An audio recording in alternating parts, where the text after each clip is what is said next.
नारे हम्द। मुझे ये यकीन है कि मैं जिंदों के मुल्क में खुदावंद का फैज देखूंगा।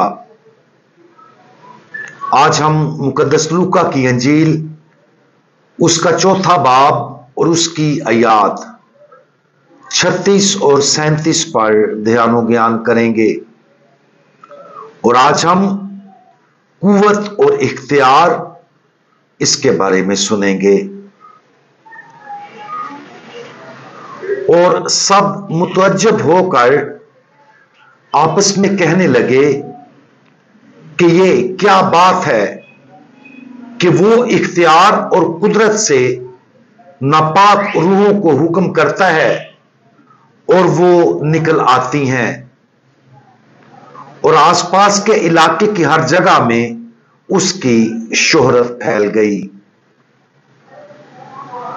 खुदावंद यीशु मसीह को अपने आबाई शहर नासरत में बहुत से लोगों के गुस्से का सामना करना पड़ा था।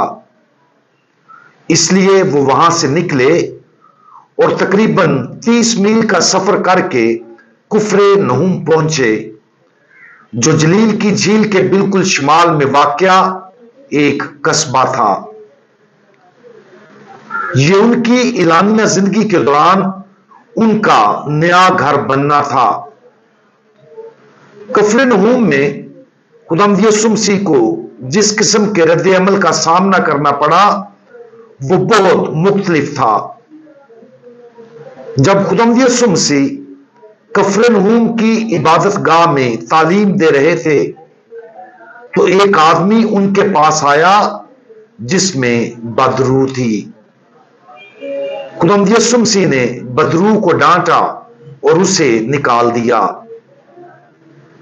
और ये देखकर सब लोग हैरान रह गए। बदरू को निकालने की वजह से खुदावंद यीशु मसीह के बारे में बात तेजी से फैल गई।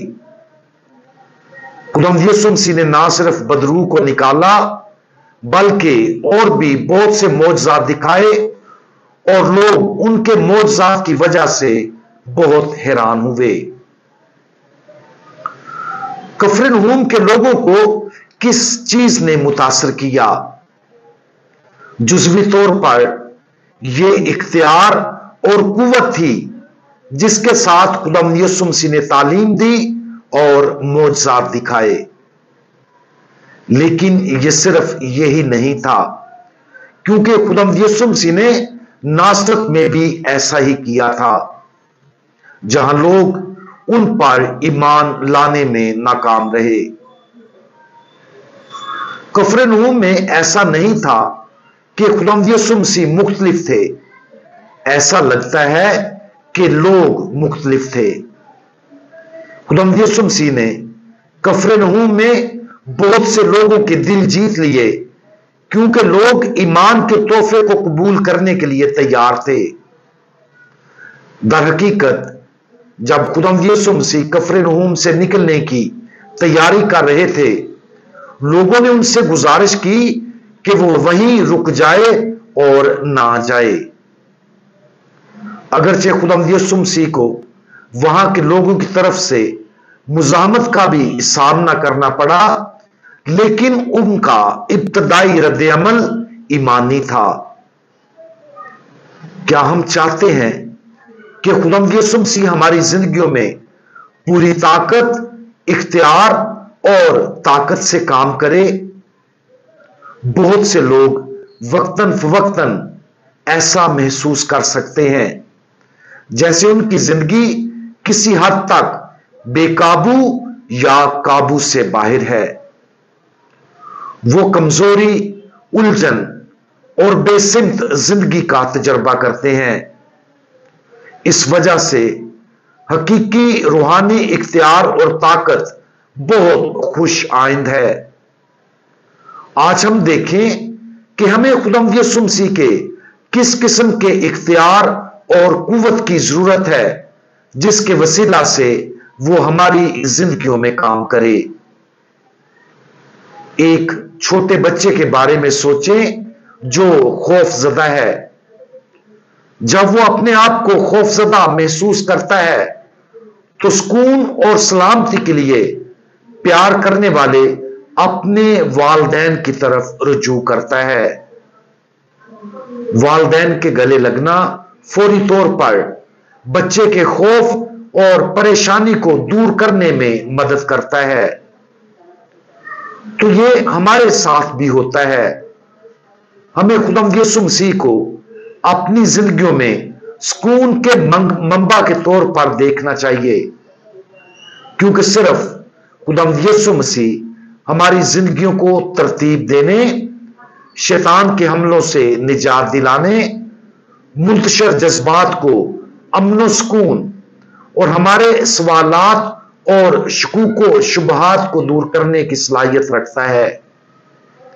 लेकिन यह तब ही मुमकिन होगा जब हम अपना आप उसके लिए खोलेंगे। उसकी कुव्वत कभी नहीं बदलती, लेकिन यह हमारी जिंदगियों में सिर्फ उस वक्त दाखिल हो सकती है जब हम तब्दील होते हैं और जब हम अपनी कमजोरियों को पहचानते हैं और चाहते हैं कि खुदावंद यीशु मसीह हमारी जिंदगियों को कंट्रोल करे। आज खुदावंद यीशु मसीह के लामहदूद रूहानी इख्तियार और कुव्वत पर गौर करें। यह एक ऐसी कुव्वत है जिसका हम तसव्वुर भी नहीं कर सकते। वो हमारी जिंदगियों में इस इख्तियार को मोहब्बत के साथ इस्तेमाल करना चाहता है। आज देखें कि हमारी जिंदगी पर ज्यादा से ज्यादा कंट्रोल लेने में उसे क्या चीज रोक रही है। खुदावंद यीशु मसीह हमारी जिंदगियों में किस गुनाह या आजमाइश पर सरजंश करना चाहता है। वो हमें किस जुल्म से आजाद करना चाहता है। अपने आप को कफरनहूम के कस्बे का एक ऐसा रुकन समझें जो यीशु का पुरजोश और पुरतपाक इस्तकबाल करता है और ख्वाहिश रखता है कि यीशु उसकी जिंदगी में काम करे। उसका हमारी जिंदगियों के अंदर काम करना हम पर और हमारे जवाब पर मुनहसर है। उसे पुकारे और उसे अपने दिलों के अंदर आने दें। हम दुआ मांगें। हमारे जोरावर खुदावंद, आप और सिर्फ आप ही हमारी जिंदगियों पर इख्तियार रखने और इसमें अमनो सुकून और अमनो ईमान लाने के काबिल हैं। बराए करम हमारे दिलों से हर तरह का शक और जिद दूर कर दें, ताकि हम अपने आप को आपका फजल हासिल करने के लिए खोल सकें।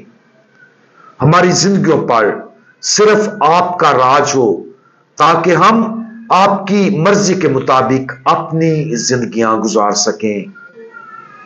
खुदावंद यीशु मसीह, हमारा भरोसा आप पर है। आमीन।